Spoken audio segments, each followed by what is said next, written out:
Welcome to Liz Collin Reports. On the podcast, a retired Minnesota sheriff and police leader speaks out on the recruitment crisis in that profession. Matt Bostrom spent 34 years in law enforcement before retiring in 2016 as Ramsey County sheriff. His work has continued at the Center for Values. His organization focused on increasing trust through shared value-based initiatives. Sheriff Bostrom, thank you so much for being my guest and for joining me. Thank you for the invitation, Liz. Glad to be here. I want to start with your experience. You've been around a little while. I'm not trying to age you at all, I do promise. But I know that you've seen the pendulum swing a bit back and forth in that time. Just tell us about your experience. Yeah, so my experience, I'll go back to my earliest memories of police officers, and it actually was my father. My father joined the St. Paul Police Department in 1964. I was about 2.5 at that time, so you can imagine as a little kid, that's when Dad was going to work. That's what I remembered. He was going to work, and he'd have his friends come over, and they were wearing police uniforms, so it was just part of our lives. And they were fantastic people. So from the earliest level, I've been around police officers. My journey into law enforcement is, I didn't expect to be in law enforcement. In fact, I was at the University of Minnesota studying to be an engineer. And through a series of circumstances, that if people are really interested, I can give you the long story. But the short story is, I decided to take the police officer's exam. It was the last open exam that they allowed in St. Paul. And this will, I think, play into some of the numbers you'll probably talk about later. But at that time, so we're talking 1981, 1982, that was that era of recession, really no jobs. 2,100 people signed up for that exam, and they weren't even sure if they were going to have a police academy. Now, I took it for experience. I was hoping to be a civil engineer, meaning that at some point I'd have to take civil service exams. This would be a good thing for me to take. Well, as fortune would have it, I passed that test high enough. They invited me back for subsequent oral tests, psychological exams, physical fitness tests, and a series of other. A year later, nearly to the day, they decided to launch a St. Paul Police Academy, and I was number 24 on the list, or number 21 out of a list of 24. And so ended up later, so I did that, and I wasn't sure that was my career, even though I'd been around it. I wasn't really thinking about it so much as that I'd be there for a long time. Went back, finished my bachelor's degree, and went on from there. But ultimately, it was one of those things that I didn't expect it. I didn't expect to do that. It was for experience, but the experience as I look back, all of it's prepared me to participate at this level today, and hopefully be able to make a contribution and do what my grandparents always asked: leave things a little bit better than you found them. And you, Sheriff, kind of climbed the ranks in St. Paul, retiring as sheriff in 2016. I know you've done a lot in that time, but you've seen for yourself the changes in the profession. Seems like they've happened quite quickly since your retirement. But set the scene a bit. Talk about how bad really is this recruitment retention crisis post George Floyd in Minnesota specifically. But what are departments, what are officers saying? So and maybe we can talk about it a couple of ways. One is, what are officers concerned about? What's the community concerned about? When we look at the numbers, one of the things I've heard from recruitment for many, many years, we just don't have the same number of people applying. And that's okay. To me, that wasn't necessarily a problem, because there were a lot of people applying that really shouldn't be police officers. They just weren't quite ready to do that job. So the number wasn't necessarily the big factor to me. It was, are the people that we really need to have as police officers feeling like this is a good career choice and that they can make a significant contribution to their community? That's the question. And to me, that was the question. And now those numbers are concerning. And what concerns me in some places is they think, well, there's fewer people signing up, so therefore that's the problem. No, that could be demographics too. I mean, we don't have the same number of people graduating from school and entering the workforce. So part of it's demographics. But back to your point, there has been a shift in a couple different things. One is that if I can, I'm kind of going a little bit long, but if you let me tell another story, let me point back to my father. The reason my father became a police officer was because he was working as a salesperson in downtown St. Paul at one of the department stores down there. And he recounts this story of a St. Paul police officer walking the beat. and saying hi to him and being kind to him and striking up a conversation. And over time, that police officer periodically would say, "Hey, Danny, you should think about becoming a police officer. You make a good police officer." He'd never thought about it before. Well, ultimately, he decided, yeah, I think I'll get out of sales. Let me try this police officer thing, see if they'll take me. They did. My dad's brother then subsequently, several years later, became a St. Paul police officer, and then look at me. I ended up following in those footsteps. Wasn't a grand plan, but let's trace back. How did it all start? It started because there was a police officer on the beat, saw something special in this guy, and said, you should be a police officer. That's my concern, is that I don't think police officers are doing that very much anymore. Maybe even in their own households. You know, if their daughter or their son were to say, "Hey, I'd like to be a police officer someday like you, Dad," or like you, Mom, I don't think we're having those conversations like we used to. And parents are saying that they would say, you know, there's other jobs out there. That might have been a good job before, but maybe you don't need the drama now and you should think about something else. That's the part that concerns me the most, is that the way that police officers have oftentimes entered the field has been through healthy home conversations. And I'm not sure that those are occurring.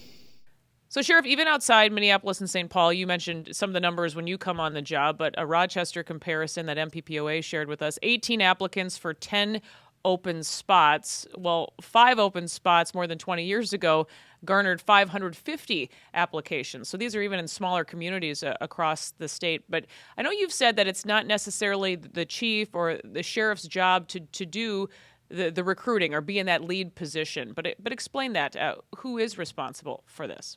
It's a community piece, and it's actually police officers. I think it's both sides of that. Now, with the chief and sheriff, they have a responsibility to invite people and to have a work environment where anybody in their community would feel valued, welcome, and capable of contributing to their community. The sheriff and the chief do have an obligation. However, when it comes to recruitment, that's a very personal piece. And so the sheriff or the chief can stand and be as welcoming as they can, holding the door open, saying, "Hey, we need you. You'll be welcome here. You'll be able to use your gifts and talents here." Well, unless someone that they know taps them on the shoulder at some point, that recruit is not coming through the door. And when I say taps them on the shoulder, this could be a coach, excuse me, it could be a teacher who, I tell stories, so let me tell another story. Picture a young girl, young boy at recess, and there's the fifth graders are picking on the third graders, right? And this young girl or young boy just can't stand it and goes over there, interrupts the bullies. And a teacher sees that. There would be a time in our lives where that teacher or that coach that was there and witnessed it would say, "You know, Jane, I saw what you did there. Thank you. You'd make a great police officer. We'd be proud of you if you did that someday." Or they say that to the young boy in the same fashion. Now, that doesn't mean they go on to become police officers, but that interaction plants a seed that what they did was purposeful, it was important, and somebody they trusted said, "We think you'd be good at this." Well, so do kids hear those do they hear that anymore from teachers and coaches? Do they hear that around their own supper table? How do they talk about the police? Do they say, "Hey, if you..." And so freshman studies is very common, right? We come home from school, the parents will ask, "Hey, what do you want to, what are you studying today?" They say, "Hey, we're doing careers right now in this semester." "Okay, what are you thinking about?" You have to ask yourself some questions. Does that young girl, does that young boy say, "I'm thinking about becoming a police officer"? Now, are they going to say that based on what they've heard at family gatherings, at picnics, at parks with their peers? And then if they do say that, what's going to be the response of the parents in that setting? And then, so that would be an illustration. I have more, but I'll just pause there for a second. Well, and I also think, that's a good point to bring up. All the media sometimes perpetuating a lot of this as well when they're turning on the news and the police are being portrayed, frankly, as the bad guys. Right. And when you look at, if a city takes on, let's say the Ramsey County Communications Center, they receive over 1 million calls for help every year. And some of which, of course, are fire and medical related. But of those calls, how many of those turn into some sort of a complaint? Very, very few. How many become a use of force question? How many become... So there's this amazing amazing group of women and men that are out there doing their jobs. That's evidence of it. The numbers would show it. The problem, though, is that when you do make a mistake or you make a judgment call that others say, I think you should have made a different judgment, it's portrayed, and that people see it often enough that they think the exception and must be the rule. And you're exactly right. I think media does hinder the recruitment of future police officers. They do influence it. It's unfortunately, we are influenced by the people around us and the things that we watch. There is also, it seems, this laser focus on race, and gender. Do you think that should be the case? Well, if you look at some of the work that I've been able to do, is that this isn't things that I've developed. I just listen. I listen to community members and I say, what's at the core of trust? So the primary question in these circumstances is to increase the level of trust between your city, your community, and the police department. What type of people should we hire? And then just listen. And it's an amazing thing that comes out of that. And there's really 4 different things that will show up: cultural competence, servant leadership, emotional intelligence, and high character. Of those, overwhelmingly, the piece that people talk about the most and emphasize the most as far as police community trust is the character of the police officers. And by character, they would use terms like respect, honesty, service, and compassion. Empathy or compassion. Those really would be the big 4. And they would say, if someone practices those, they're going to check the boxes for cultural competence, servant leadership, and emotional intelligence. So it's a very interesting thing, very different than what you might detect if you monitor social media or you follow any of the type of TV shows that are related to policing on television, whether it's drama or real life. Talk about your fears surrounding quality candidate recruitment then, as this has to be a concern with such a small pool applying for these jobs. Every industry wants more people applying for their jobs. They want the highest quality. So I get that. In police, we definitely want to do that. One of the areas, too, has to do with competitive wages. If you want high quality people, are you paying a wage relevant to what they might get in the private sector? And I think people with the type of characteristics that we're talking about, that want to provide service, that think of others before they think of themselves, they're not necessarily looking to get rich, but they do want to be treated fairly, for compensation. So that's one thing I think communities have to look at is how are we compensating our police officers? But the other thing that needs to happen is, and this is where I'll probe a little bit further when I'm listening to community groups talk about the type of police officer, they say, all right, you've given me all this great insight into what makes a trustworthy police officer. How many people in your sphere of influence in your lives have you tapped on the shoulder and because they had those characteristics and you said, our family would be proud of you if you served as a police officer. Your community needs you. And if they shake their heads and say, I guess I haven't, then I have to ask the question, have your neighbors done this? Have your extended family done this? And then I probe a little further, and they're like, I said, because you're leaders. If you're not doing it and your neighbors aren't doing it, where is it that the chiefs and sheriffs are supposed to be able to recruit these people with these characteristics from? I said, the chiefs and the sheriffs and the profession as a whole needs your help desperately. And if I may, I'm going to continue with one other thing about the hiring push. That question that you asked about what should we do? Well, here's what not to do. Don't just fill spaces. I think every chief and every sheriff would say, look, just because you have room for 20 police officers, but you have 15 candidates, qualified candidates, don't take the next best 5. That is, don't do it. You are better off running short. That's been my experience, and I think the data would show that the officers that end up not performing at the highest level for their entire career are the ones that you decided to fill the seats and hope that they got better. I don't have experience that happened. So hire only your top performers, run light, run short for a little while until you can find the next best 5. I know there is one department, Sheriff, in your mind that stands out doing things the right way in Minnesota, but explain which department you're talking about and why. Sure. I actually talk about 2 communities, but slightly differently. I'll talk about Falcon Heights, but first let me go directly toward what I see happening in the city of Bloomington. They are tremendously focused on their core values, their mission, their vision, and it's so many places you hear that from the boss, and you would roll your eyes and say, "Oh, I've heard this before." Do they really mean it? In this case, that's a department that really means it, and if you ever have a chance to visit with Chief Hodges, you'll say what drives you, what drives your department, and what's going to make you successful, and he will choose one word: respect. And he talks about that as that needs to be the driving force within the department, that we respect each other and we respect our community. Conversely, he sees his job as the chief to tell the community, if you want your police officers to respect you, you need to respect them. It's the only way that this will work. And then to use those things to drive, to use that perspective then to drive who you hire, what questions are you asking at your interview, what are you looking for in your backgrounds, and are you reinforcing this in your training and in your annual performance appraisals? Because if you say respect is important but you don't measure it, are you really making that part of your culture? And that's one of those things that respect is driving what's happening there, and you're seeing transformation. And here's the amazing part is he's not trying to draw attention to it. He's just doing this because he believes this is the right thing to do for his people. There was another community you also wanted to mention. Yeah, so you remember several years ago the tragedy surrounding Philando Castillo and what happened in Falcon Heights, and they really took a deep dive into what does it look like to provide policing services in a smaller community, in their case 5,500.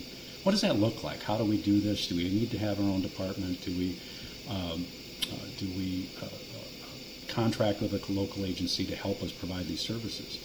And so similarly, I was asked to spend some time with them because they wanted to say, all right, we had all these great objectives.